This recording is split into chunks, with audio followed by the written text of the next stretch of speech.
Hi everyone, it's Dr. Karen, the Women's Midlife Specialist, and this is a great video for all of you women who are on hormone replacement therapy and have tested your labs. Find that the hormones have balanced very nicely with the estradiol and progesterone, but you still have hot flashes.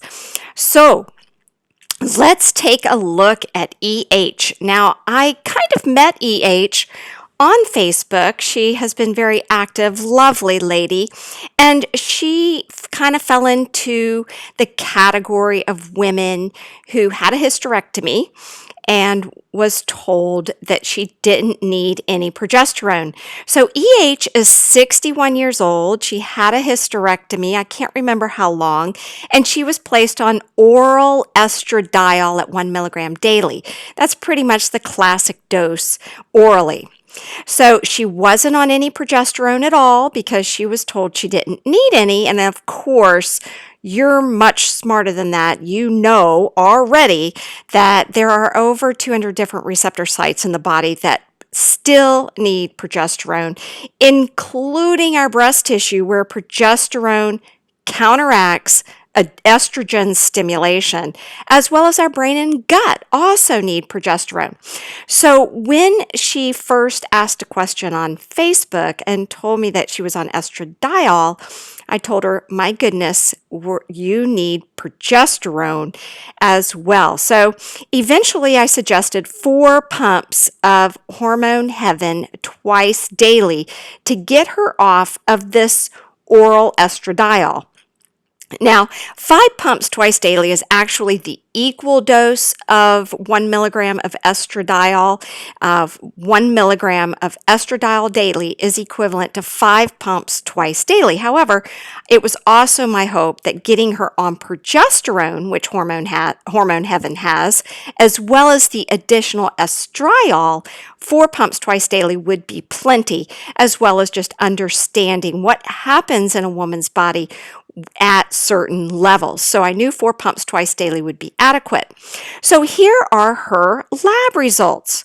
She has a normal estradiol now, 4.6.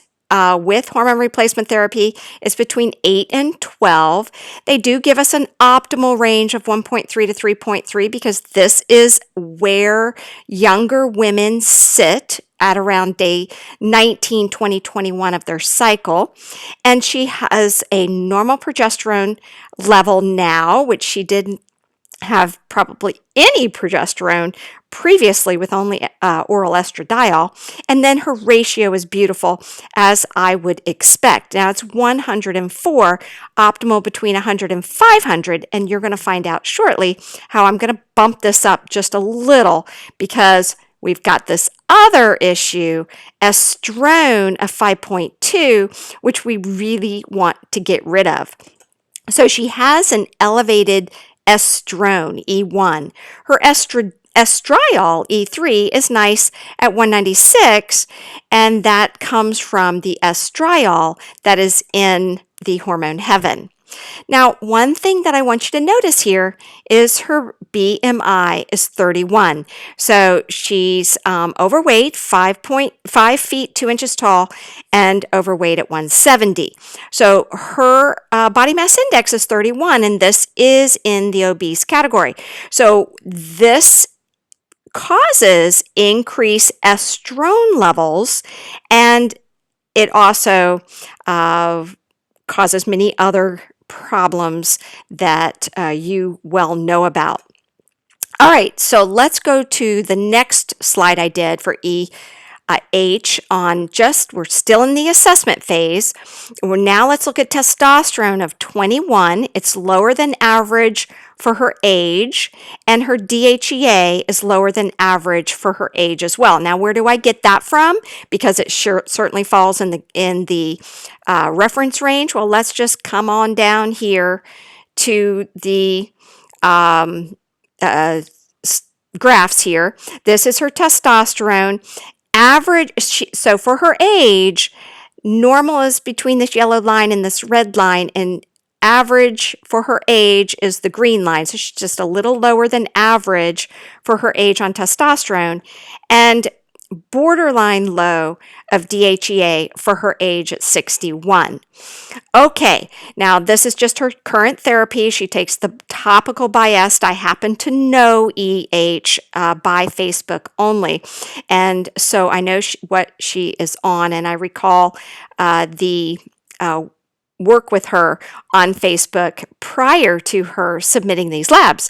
Okay, so let's also take a look now at her symptoms so we can understand her a little better. All right, so we're just going to scroll on down here now, and here's what we see. Hot flashes and night sweats she has said are severe. Weight gain in the waist, severe. Weight gain in the hips, severe. So when you look down at the top 3 categories of complaints, this first one is metabolic syndrome, the second one is high cortisol, and the third one is estrogen deficiency and progesterone deficiency. So we know she doesn't have an estrogen and progesterone deficiency, but she does have symptoms of metabolic syndrome and does have symptoms of high cortisol. And these are all sort of equally complaining. Now, if we look at a couple more symptoms, she doesn't report them all severe. You know, like when somebody reports just all severe or all between moderate and severe, these symptoms don't really help me. But when she really has a big variety between none, mild, moderate, and severe, these symptoms help me very much. So if I go to the next level, moderate, I see that she has a problem with sleep. Now that's probably because she's having night sweats. So we need to think about that. We've got to get that taken care of. Now she also has decreased muscle size. So those are the only 2 in her moderate category of complaint. All right, so let's scroll back up. This is all very important. And I just want to show you one additional thing before we go to the 3rd slide where we're still assessing what is going on. Now, we know that the E1, E2, and 3 are not low. In fact, we know E1 is high. We know progesterone isn't low. Now, when you look at her estradiol and progesterone and you look at that ratio, she's just barely there at 104. So we know that Hormone Heaven has well balanced all of these hormones except her E1 is high. And I want to remind you of where this can come from. Here's E1, estrone.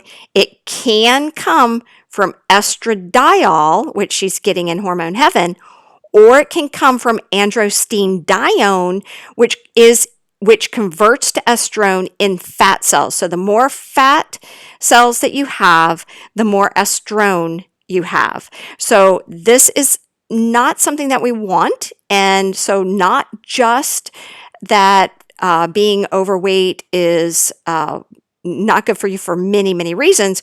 It's also a problem with our estrone. So I'm going to give EH a lot of information here, and you a lot of information as well on how to start getting this weight under control, because this is a big deal. Okay, so here's our goals. We want to bring down E1. We want to improve DHEA and testosterone levels without increasing estradiol or estrone. So then let's look at that. Here's DHEA does convert to androstenedione, which converts to testosterone, and these can convert to estradiol and estrone. So we want to increase DHEA and we want to increase testosterone, but we don't want to increase either of these hormones. Now, if we increase either one, estradiol would be better. So we want to do that. We want to decrease symptoms of metabolic syndrome, and we want to decrease symptoms of high cortisol. And these 2 categories commonly run together. We also want to decrease symptoms of the estrogen and progesterone deficiencies, which we know they don't exist, but the likely reason she is still having hot flashes and night sweats and weight gain is not because she's low in estrogen and progesterone, but because she has symptoms of high cortisol and metabolic syndrome. These have to be fixed. So let's start with hormones because this is the part that's easy and straightforward. All right, now we're going to get into our first recommendation slide. I have 3 more slides for you, because I know that you have worked very hard at getting yourself balanced. Okay, so the first thing that I recommend is staying where you're at on Hormone Heaven. But our goal is still to get this estrone down. So if you don't move forward and take the bull by the horns, you may actually have to decrease your Hormone Heaven in order to get your estrone down. You don't want an estrone at 5.2. So this is really important for you. We really have to focus on adrenal stressors and clearing the estrogens. So we want first to also add Hormone Protect. You're going to stay on Hormone Heaven, but we want to add Hormone Protect at 2 pumps at night only. So this is to cut back on the night sweats and improve your sleep. Because if you've been also following me about adrenal issues and cortisol issues, sleep is not a luxury. Sleep is mandatory. So adding this Hormone Protect, this extra progesterone, will also improve our progesterone to estradiol ratio just a little. This is okay. 104 is good. I like it, but you're at the low end of where it's okay. Let's go ahead and improve this a little bit with the high level of estrone, but mostly we want to improve it based on the fact that we also know that it will help with hot flashes and night sweats, which will give you better sleep. Now, when I look at your cortisol of 5.5, I saw that it was okay, but there was more to it that told me that this may not be elevated cortisols that are causing your problem, that instead it was more related to the hot flashes that are causing your problem. Now, the hot flashes and night sweats can eventually cause some problems with the adrenal glands, so we want to address that too. Chronic lack of sleep is definitely going to eventually hurt your adrenals and your ability to manage stress. So where we want to go from here to start is to add this Hormone Protect. We also want to support your adrenal glands with 5 milligrams of DHEA. This is my favorite, orthomolecular micronized DHEA, comes in 5 milligrams. Do this for about a month in the morning and then increase it to 10 milligrams to support the adrenal glands and your immune system.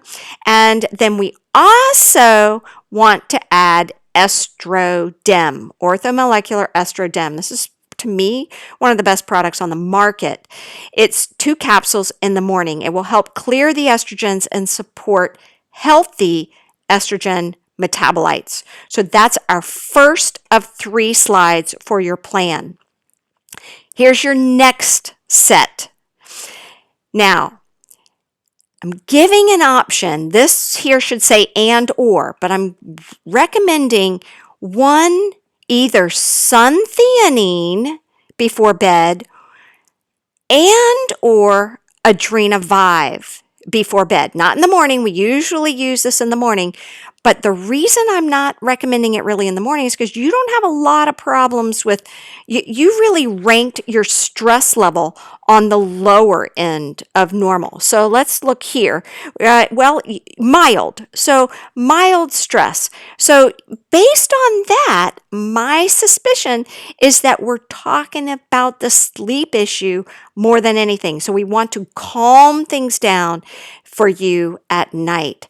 Now, why do I like L-theanine and thinking about L-theanine for you instead of Adrenavive and giving it one or the other is because L-theanine increases gamma aminobutyric acid in the brain, which is very calming. Progesterone also increases this, and it's is used for stress, but it's also used to help calm the system at night. And I think that this is going to help calm these hot flashes and night sweats that I know are not related to an estrogen or progesterone deficiency. Okay, now you can do both of these, suntheanine and Adrenovive, you can, but I'm also saying one or the other may do the trick for you as well. Now, why did I put two? I just popped up two brands that I like. This one is a chewable. Some people get tired of taking capsules. I do. This is a chewable. I like it because it's chewable, so it dissolves much more quickly. And so this one is more effective for people who have anxiety and irritability. So I like that one. And this one takes about 40 minutes to kick in. And it kicks in faster if you have an empty stomach. So this is great before bed. It's like a melatonin is better if it's sublingual. So this is better for that. So that's the only reason why I'm popping these two up. Now, there are a lot of brands out there of theanine, L-theanine. My recommendation is to go with a brand that claims or says that it's from suntheanine. So suntheanine is a very good standardized product. It all comes from the same company if it says suntheanine. 200 milligrams is my recommendation. These come in 100 milligram chewables, and this is a 200 milligram capsule. The Adrenovive is adaptogens and nutrients for the adrenal glands, and that's why I'm saying you can also use this. It's very good for the adrenal glands, and it has no glandulars because you don't really need glandulars at this point. Now, if you continue with hot flashes and night sweats, you might, and difficulty sleeping, you might eventually really wear out those adrenal glands. But I like the fact that you said your stress is mild. You keep it there, girl, because that's probably keeping you from having even worse symptoms. Now, I'm also recommending, if I don't recommend a nutrient pack, I'm doing you a disservice. I really love this pack. It has everything that you need. It's a comprehensive nutrient pack. It comes in 30 little individual packets. Beautiful. You could throw it in your purse. It is divided between twice per day, and I love the fact that it has everything you need in it.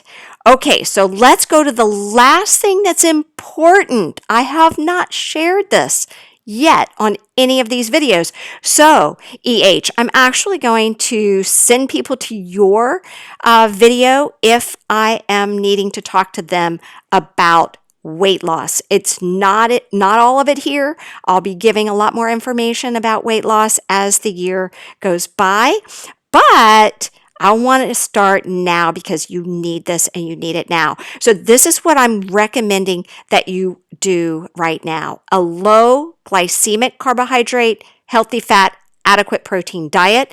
If you focus on low glycemic carbohydrates, I want you to look that up if you're not familiar with it. Low glycemic carbohydrates, this will help you get this low glycemic carbohydrate diet. You need to eliminate breads, pastas, and all processed foods, my darling, and you need to massively increase your vegetables. Use balsamic vinegar or some non-sugar, high-fat salad dressing. People can make themselves the most beautiful salad, and then they screw it up with the wrong salad dressing. If you use oil, no more than 1 tablespoon of olive oil on your salad per day. But add a half to 1 avocado per day. This is your healthy fat, as well as your olive oil for your salads. Lots and lots of this. Your fruits should be at this time. Now, later this can change after you lose weight, but your fruits should be only berries, lemons and limes, and no more than 1/2 to 1 apple per day. 1 apple per day is actually a lot. So berries, lemons, limes, and a 1/2 apple per day will keep you in low glycemic carbohydrate fruits. Okay?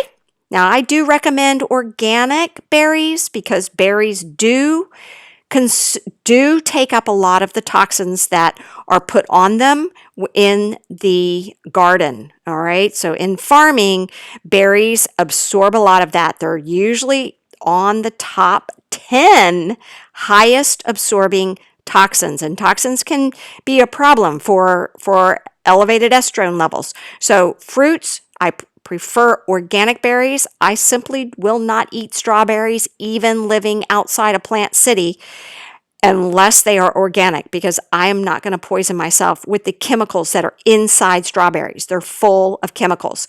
So go for that. No dried fruit, okay, because those are full of sugar. Use very low sugar. No diet foods is what you want right now. Minimal dairy if you're a dairy eater, because there's lots of lactose sugar in dairy, so you want to avoid that as well. And if you do eat dairy, remember there's a lot of dairy that is going to be what I consider toxic because it's pumped with hormones. So dairy that is not treated with hormones like growth hormone is going to be your better bet. Organic yogurts, organic kefir, organic milk, whatever. But I do not consume this. But if you are a dairy eater, you want to go minimal on this. Now, if you have to have a dessert, I have a trick for that too, because desserts are full of sugar. And I'm giving you my 2 tricks right here. I consume Arctic Zero, which is gluten-free, lactose-free, GMO-free. My husband likes ice cream. He eats frozen yogurt, and he does it on a frequent basis. So, when he's eating that, I go for my Arctic Zero. This is a small container. 1/4 of the container is only 35 calories. It's high in protein, low in carbohydrates, and it's actually good. And it's frozen dessert. And this is my second trick.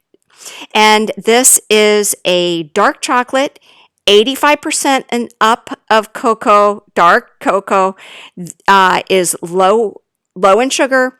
It has only 6 grams of sugar per half of a bar. I will only allow myself to eat a quarter of a bar at most daily. It might only be a couple times per week, and I don't do both.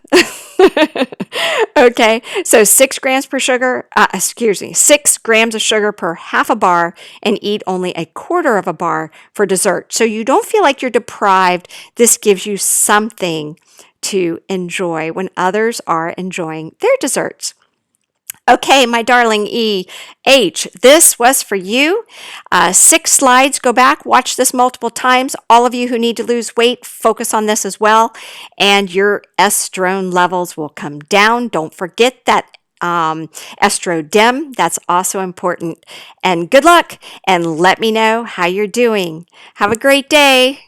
Oh, and how can I forget? Please give me a thumbs up, a like, share this. There's a lot of women out there that need to listen and watch this particular video.